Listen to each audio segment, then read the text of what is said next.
At least 30 vehicles a day are hijacked in South Africa.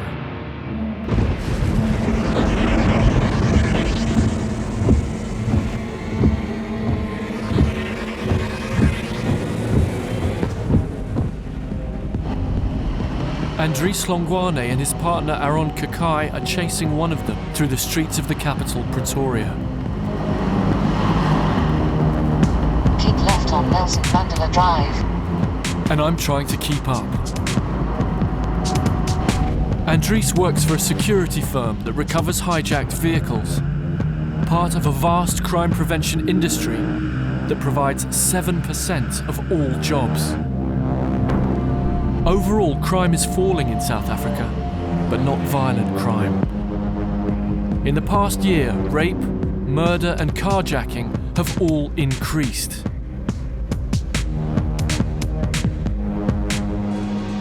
I think I can see them up ahead. I can see their lights flashing up there on the right.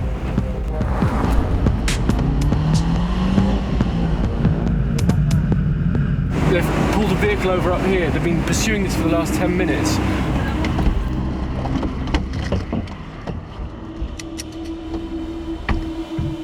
The car's been dumped.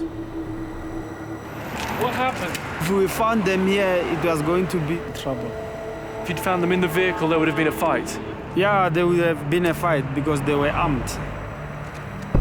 We were not going to let them drive away with the vehicle. But there's a good chance the carjackers are still watching, waiting to see if anyone has followed the car's satellite tracker. When I see that car, I think of the person who was driving it an hour ago, who set off on Friday evening to have a good time, and someone stuck a gun in their face and said, "Give me the car or I'll shoot you." We wait for the police to come and check the car. Suddenly, across the street, a woman shouts for help. You go. Hey! Andries and Aaron race to her aid, guns drawn. Two men have cornered a woman to rob her.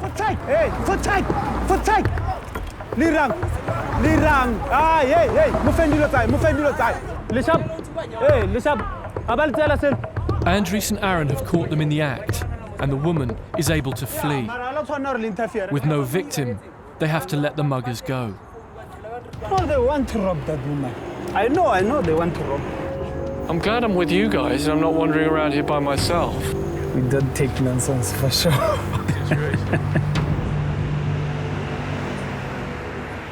We're 5 minutes from the South African Parliament, but this driver says he's just had a narrow escape.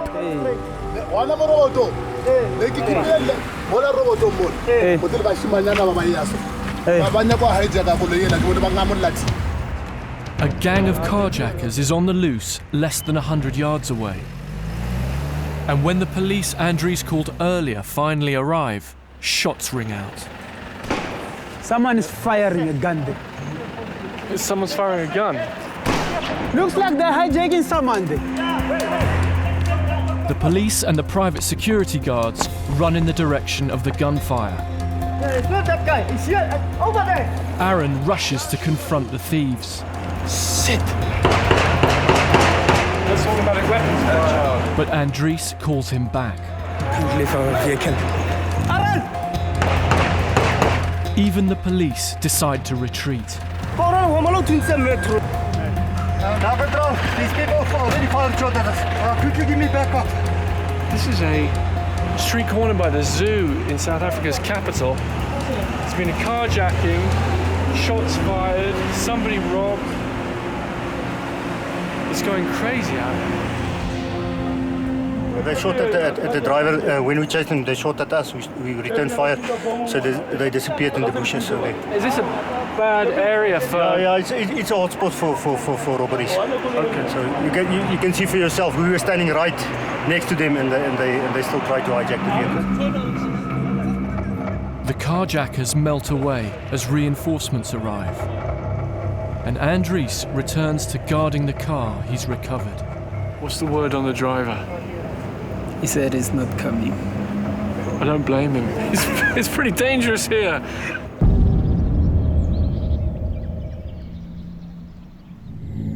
This recent carjacking was captured on a security camera in nearby Johannesburg.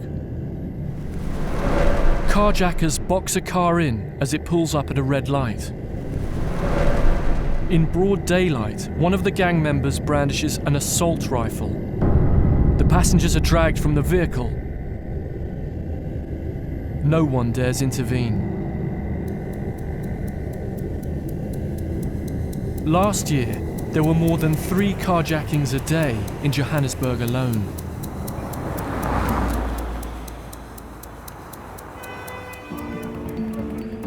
"6 a.m. Andries is starting a 12-hour shift. The company he works for is called Shloe Customs Security. Every few weeks, he spends a morning at the firing range. Shlomo Schwartz, an Israeli Special Forces veteran, runs the company. Most of the encounters you're going to have is between 0 to 7 meters. I want you guys to be accurate for that distance. 3 shots to the target, center mass. Boom, boom, boom.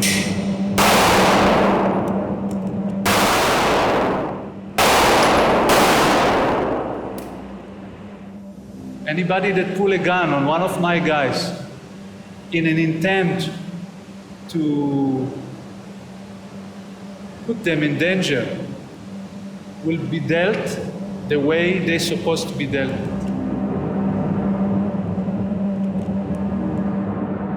South Africa has one of the highest crime rates in the world. Where most people see a crisis, Shlomo spotted an opportunity. From my experience, crime is not going to be resolved anytime soon. I don't want to sound cynical, but it's good business for you. It's the same thing that you can say that when there is an epidemic of, cholera, there is a good business for the doctors. There are some occupations that need to be developed under other people's suffering. One of them is security companies, yeah, exactly like any other ones.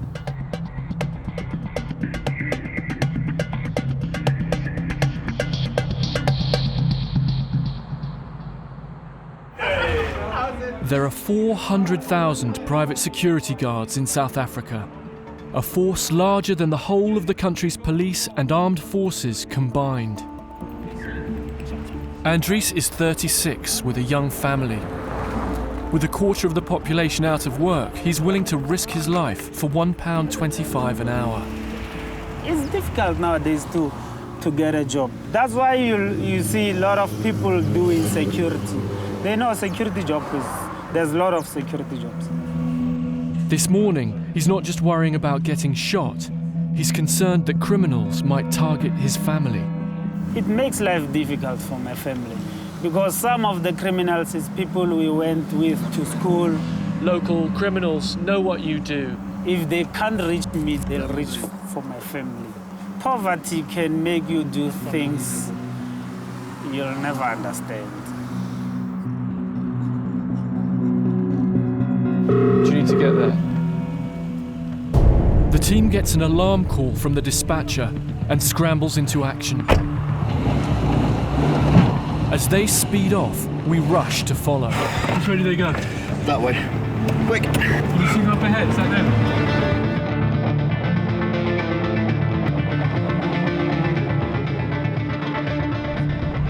Andries and Aaron are sent the hijacked vehicle's coordinates.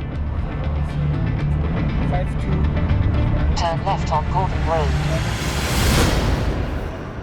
First thing Monday morning, Andries and Aaron have just come on shift and they've got an alarm call in Soshanguve. Someone's stolen a truck. Soshanguve is a township about 30 kilometers north of Pretoria.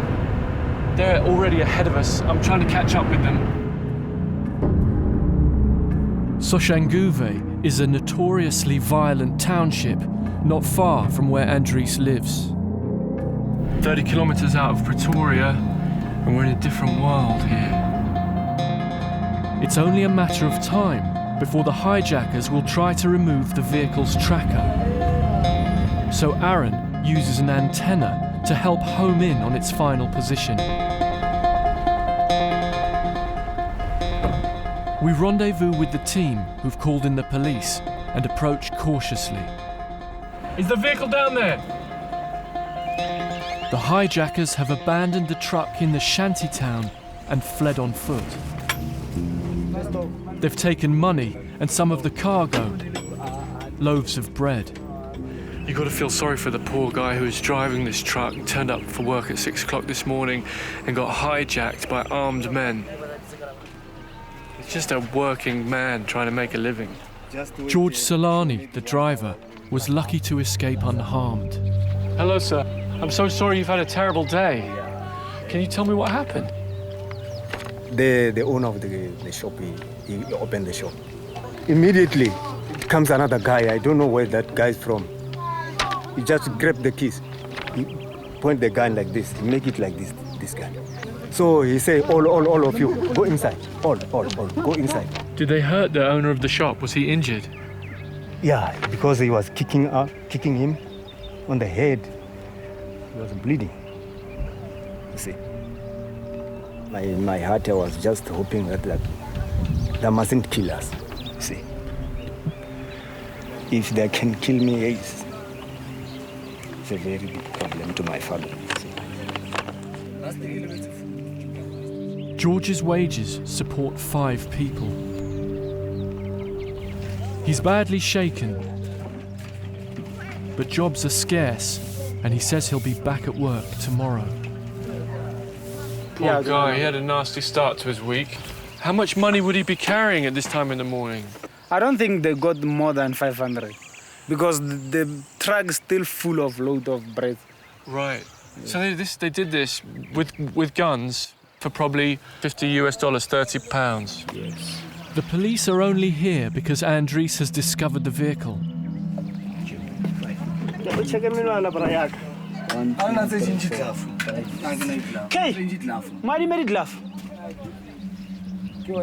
The government has put tens of thousands of extra police on the ground, but they appear overwhelmed. What are the chances of catching the guys who stole this truck? Most people, they don't give the police information. It's not like the chances are very low. How many cases like this are the police working on? Almost every day here in our vicinity here. Why is there so much crime in this area? Because there are too many people who are not working here. So they're stealing to eat, stealing to live? They're stealing to live. Yes. It looks like there are a lot of hungry people around here who could use a loaf of bread. I was thinking of that when I arrived here. Maybe I could give them something, but it's not my property. It's client's property. I have to protect it. But seriously, do you think these people are hungry? Some, yes. The residents tell us there's no electricity, little running water, very few jobs, and no police. The crime is a problem here. Why? Because there is no order. There is no police station. You see these guys. They refuse to come here if we want to help. What kind of crime is a problem here? What kind of crime do you have? Robbery. People are dying, raping, and then other things, it's easy nyoka. There's a perception that there's crime in this area and that the police don't come when they need them. The problem is that they don't know where they fall to, Northwest Province or Gauteng Province. That's the problem. No one knows who's responsible for looking after these people. No one knows. But in law, you can't say, we are not going to help you. But sometimes you don't know whether it's your responsibility or someone else's responsibility. But do you think these people have a point? Do you think they are a bit neglected? Where there is crime, we assist. Opinion polls show most South Africans think the police are inefficient and corrupt. The last National Police Commissioner was sacked. The previous one is in jail.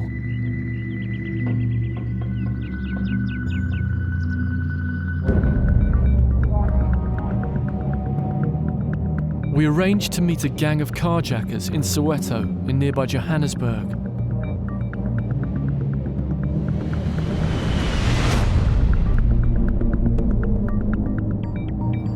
They hijack cars in the areas Andries patrols. But you guys are at the sharp end, actually stealing the cars. Yeah, like ngiphanda kanjalo ngintshontshe lezo imoto ngihambe ngiyothengisa kwazi ukuthi ngifake isinkwa phezulu kwetafula. But you guys are also willing to use violence to steal cars. It will depend ukuthi ngiphethe ini ngisebenzisayo. If ngiphethe isibhamu, I'll use like isibhamu. If ngiphethe i-baseball bat or ngiphethe a knife, I use whatever like. And if ngibona ngathi like uyisiguqa, kumele ngikubambe nge-2 shot esiswini. Have you done that? Have you shot someone in the stomach? Yeah, nginokubabamba nje abamba. Like mafasisa vele kumele. They told me they stole to order and exported the cars to other African countries. Zimbabwe, Botswana. Some even go further. Satellite trackers were a problem, but they were getting better at finding them. But people will watch this and say, this is wrong, what you're doing is wrong. Yeah, it's wrong, mara isimo esiphila kuso kusho ukuthi si wrong kasona. Mara lento le iso survival of the fittest. Yazi like survival of the fittest ukuthi like if you awukhona ukwenza indlela zokuthi usurvive akunamuntu ozokuprovide. Andries had told me he was worried that carjackers like this might target his family, but I hadn't realized how seriously he took the threat. He's decided to move them out of harm's way. Andries is moving house today, but he's been working such long hours that he hasn't had time to fix up his car, so I'm giving him a lift. It's a chance to meet his wife Tabatso and their 2 children, 3-year-old son Tato and baby Kaketso. Andries has lived here in Hammanskraal since he was young. Oh, I think we got everything. Tabatso can't wait to leave. There are a lot of sorties in this place, a lot of criminals. You can't even walk around carrying money on your hand because you know that someone might beat you and take it from you. You'll never know what they'll do to my family when I'm not around. So you're moving for the sake of your family and children, really? Yeah, this is for the sake of my family. I have to have them close by so I can look after them. For Tabatso, it's a leap into the unknown. Has she seen the new place? No. This is going to be the first time she's seen it? It's going to be the first time. Ready? Are you ready? This is a big adventure. It's a big moment. They're moving from the insecurity of the township to a new life on the affluent east side of Pretoria.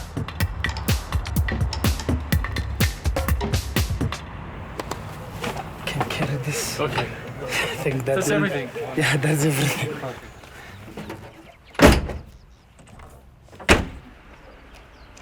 But safety for his family comes at a cost.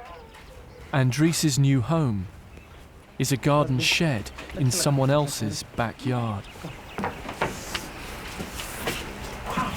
This is my apartment. I have to say, I thought the place was going to be a bit bigger. This is quite small for 4 people. Yeah, it's quite small, but we will just have to compromise. What does your dream house look like? What can I say? A house with 4 bedrooms, dining room, sitting room with a garden, a swimming pool, and a frying place. Just renting this shed costs Andries a third of his £300 a month salary. The average income of a black family is 6 times less than it is for a white family in South Africa. So there's still some economic inequality in your country. Yeah, a lot of it. There's a lot of it. It's a lot of it. Yeah. It's hot. Tabatso wears the red beret of the EFF, a party that opposes the ruling African National Congress and advocates the radical redistribution of wealth. Both she and Andries will be voting for them in May's general elections.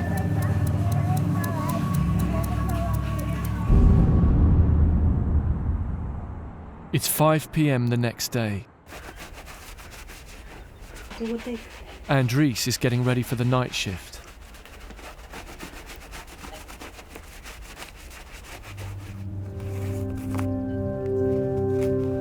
Do you worry about him at work? Yes, I do worry. I worry a lot. That anything might happen, you know. We don't know, maybe this is the last time we see him, or he's gonna wake up at some hospital tomorrow morning. It is scary. At the moment, it's what we have for income, so it's a risk we have to take.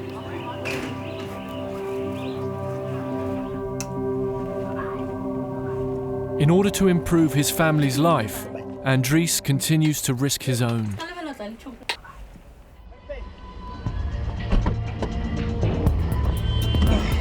With unemployment so high, security work is his only option.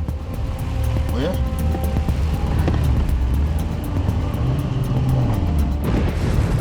Tonight, it's not a stolen car, but a suspected robbery at a betting shop.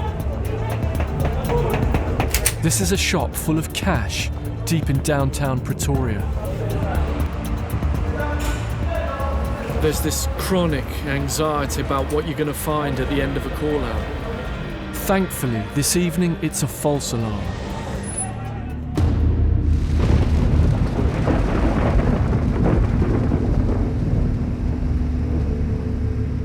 Andries and Joseph head off to the next call-out.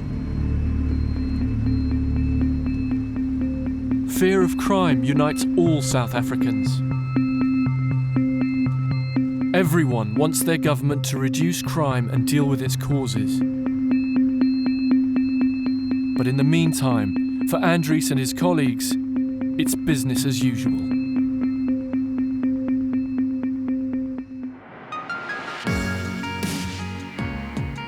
Thanks for watching this classic Unreported World episode. Click the logo to subscribe for more award-winning documentaries from the Unreported World team. We upload videos every Wednesday and Sunday, keeping you up to date with content from all over the world.